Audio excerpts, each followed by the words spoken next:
Bab 11. Dengan sekuat tenaga, Gia menendang kaki Zayan dengan kakinya, walau kaki Gia dengan kondisi yang terikat. Dan tak lama Zayan pun terbangun. Mata Zayan bersibobrok dengan mata Gia. Saat berusaha menggerakkan tubuhnya Zayan yang sedang terikat.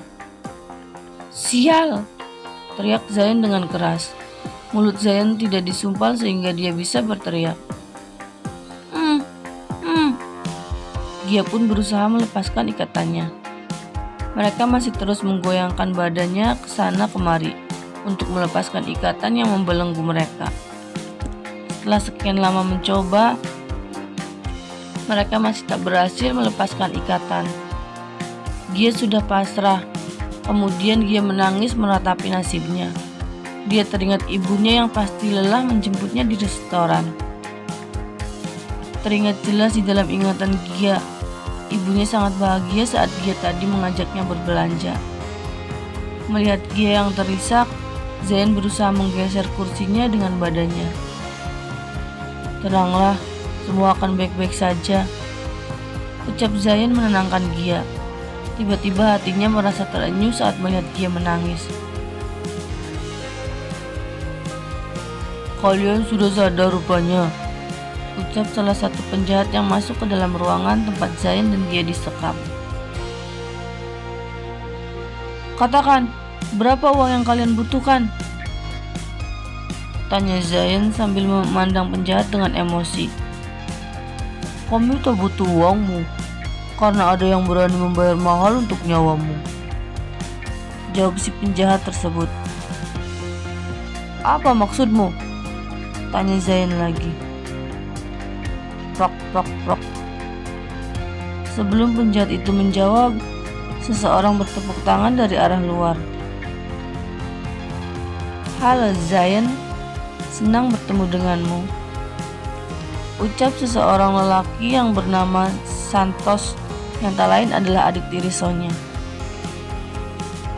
"Paman Santos," ucap Zayan dengan terkejut. Rahang Zayan mengeras saat melihat Santos tersenyum padanya. Santos mengambil kursi kosong dan duduk di hadapan Zayan sambil menyilangkan kakinya. "Kau tahu Zayan, anak buahku selalu mengikutimu kemanapun kau pergi. Aku selalu menunggu waktu yang tepat untuk menghabisimu, dan nasib baik berpihak padaku. Anak buahku melihatmu diculik, dan kau tahu Zayan, baru saja aku membayar mereka untuk menghabisi nyawamu." Santos berucap dengan santai. Seringainya semakin lebar saat melihat wajah Zayan penuh amarah. "Katakan, apa maumu?" tanya Zayan dengan berusaha bersikap tenang. Mauku adalah kau mati, dan aku bisa bebas merebut kembali kursi CEO yang kau duduki." Santos terkekeh senang.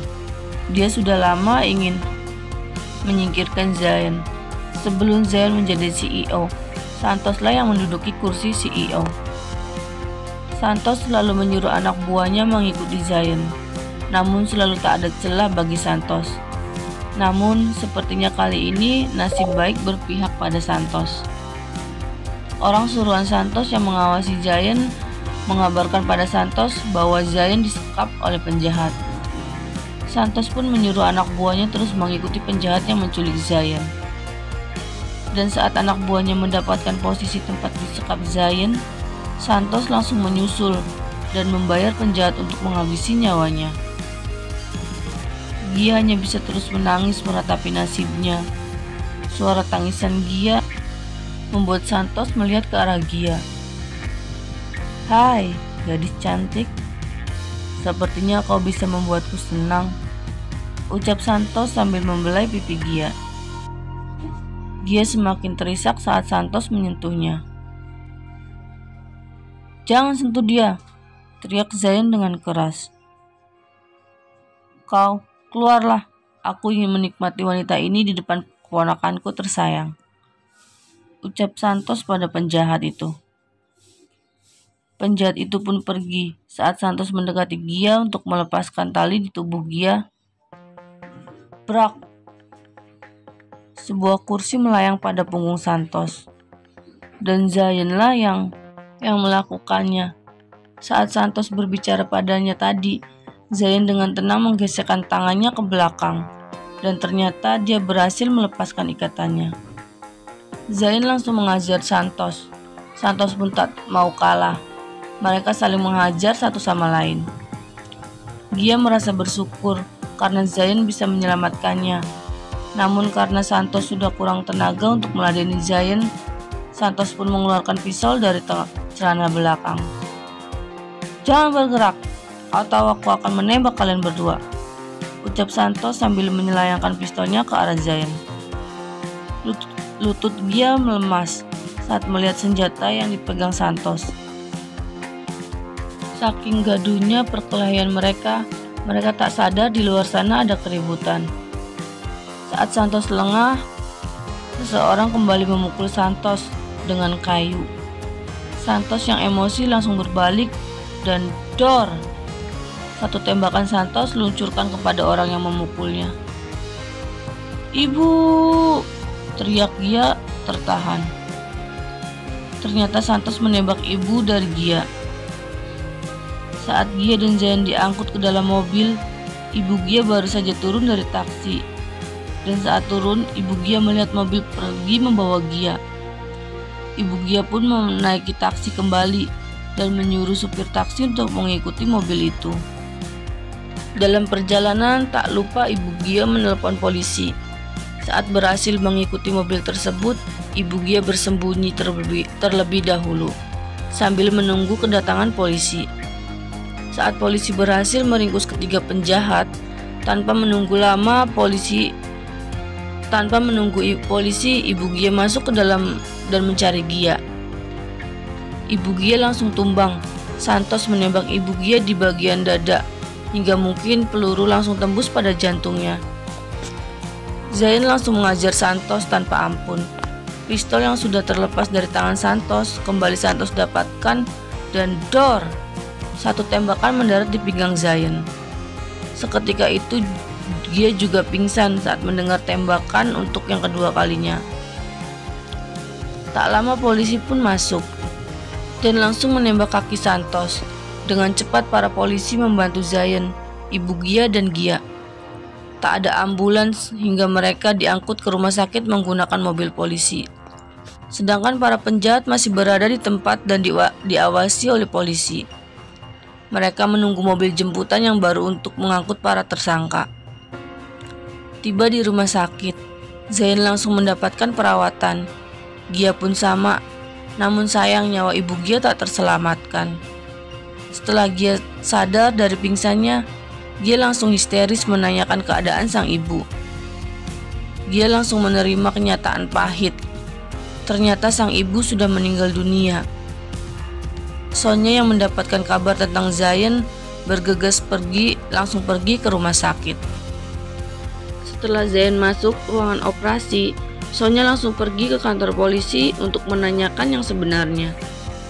Betapa terkejutnya Sonya saat mengetahui bahwa adik tirinya menjadi dalang atas apa yang menimpa putranya. Sonya pun diberitahu oleh polisi tentang Gia dan ibunya. Rasa bersalah menghampiri Sonya, karena bagaimanapun orang yang membunuh ibu Gia adalah adik tirinya. Sonya mencoba menemui Gia di rumah sakit, namun Gia tak mau bertemu dan berbicara dengan siapa-siapa. Bahkan Gia pun pingsan saat perawat berkata akan memakamkan ibu Gia. Hingga Gia tak melihat wajah ibunya untuk yang terakhir kalinya. Sonya pun memutuskan untuk memberi waktu pada Gia. Sedangkan Zain mengalami koma setelah operasi pengangkatan peluru. Beberapa hari kemudian, saat Sonya ingin kembali berbicara dengan Gia, Sonya terkejut. Ternyata Gia sudah meninggalkan rumah sakit, sehingga Sonya kehilangan jejak Gia. Setelah mengalami koma 10 hari, Zain pun sadar dari komanya. Anehnya, Zain tak mengingat tentang apa yang terjadi. Ia hanya mengingat bahwa dia pingsan saat di restoran. Dokter berkata Zain mengalami trauma parah, hingga alam bawah sadarnya menyuruhnya untuk melupakan hal yang baru saja terjadi. Sonya pikir Zain hanya melupakan itu sementara, namun sampai sekarang Zain tak mengingatnya. Sedangkan Gia setelah pergi dari rumah sakit, Gia memilih kembali ke kota kelahirannya. Dia menemui sang nenek dan hidup di sana. Walaupun ibunya telah tiada, Gia masih bersyukur saat itu Zain menyelamatkannya hingga tak disentuh oleh Santos. Flashback off. Nah, begitu ceritanya kenapa Gia bisa kenal Zain dan Zain bisa lupa sama Gia, serta kenapa Sonya kekeh jodohin Zain dan Gia.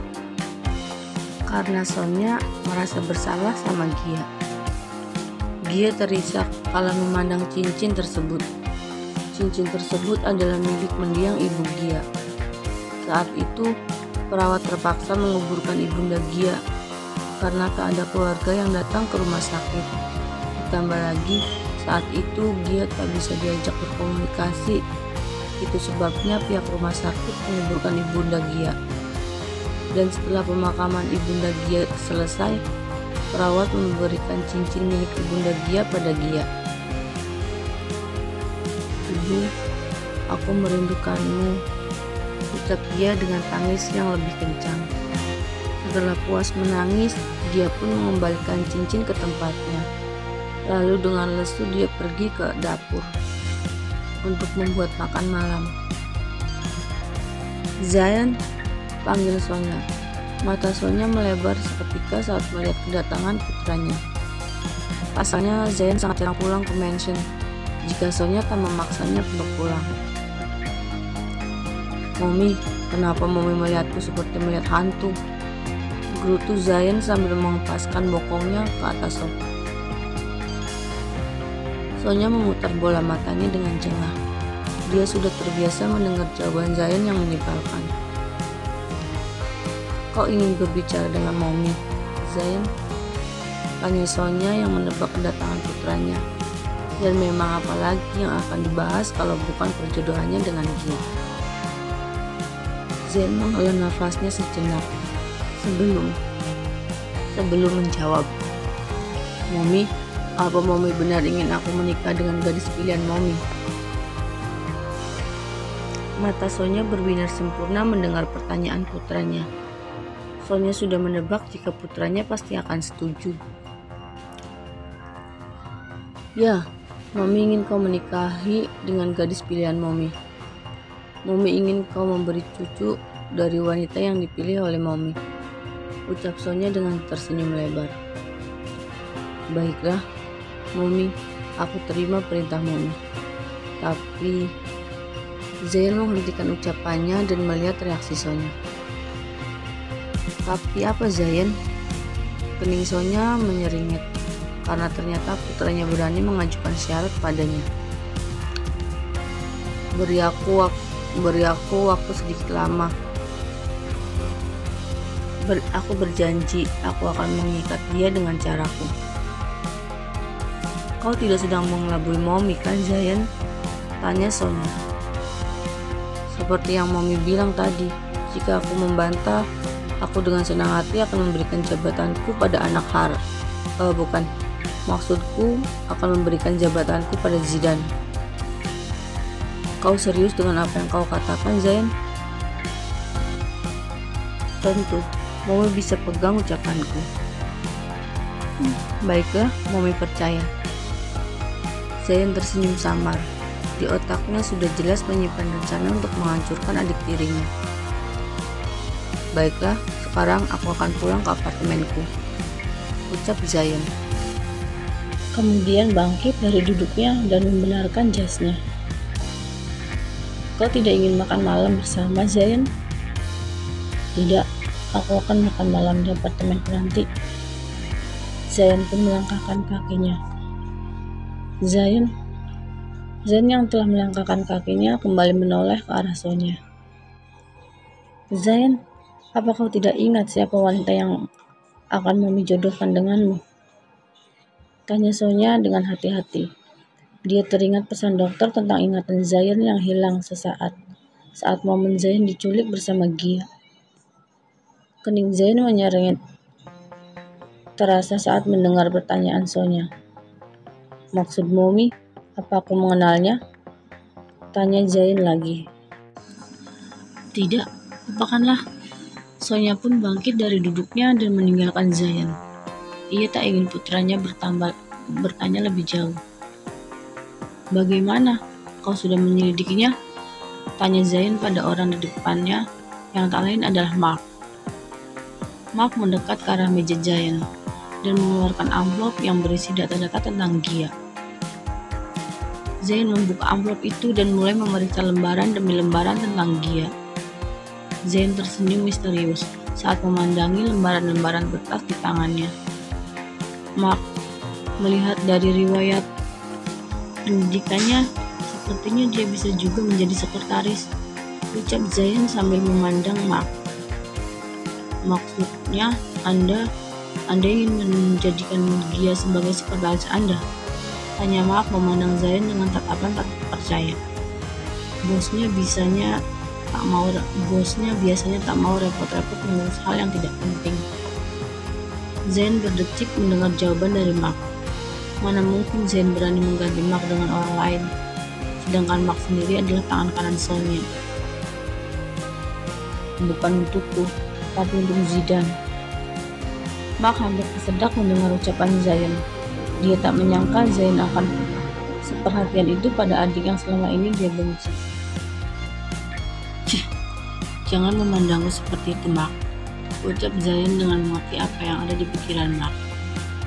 "Maaf Tuan, urus pemindahannya untuk menjadi sekretaris Zidane. Katakan padanya ini perintahku," titah Zayan. "Momiku sudah tahu. Jadi jangan khawatir, lakukan saja sesuai perintahku," ucap Zayan lagi ketika Mark akan menjawab ucapannya. "Baik Tuan, saya akan laksanakan." Mark pun pergi meninggalkan ruangan Zayan. Setelah Mark pergi, Zayan tersenyum sinis mengingat rencana yang akan dilakukannya pada Zidane. "Gia, Tuan Mark memanggilmu," ucap seseorang yang menghampiri Gia. "Apa ada masalah denganku, Madam?" tanya Gia pada seseorang yang telah menyampaikan pesan dari Mark. "Entahlah, temui saja, dia menunggumu di ruang meeting." Orang itu pun berbalik kembali meninggalkan meja Gia. "Kamu buat kesalahan, Gia?" tanya Nana yang sama herannya seperti Gia. "Mana mungkin, bahkan aku tak pernah bertemu dengan Tuan Mark." "Ya sudah, tunggu apa lagi, cepat hampiri dia," ucap Nana yang dari tadi melihat Gia yang sibuk dengan pikirannya sendiri. Tanpa menjawab ucapan Nana, Gia pun pergi meninggalkan mejanya dan berjalan ke ruang meeting.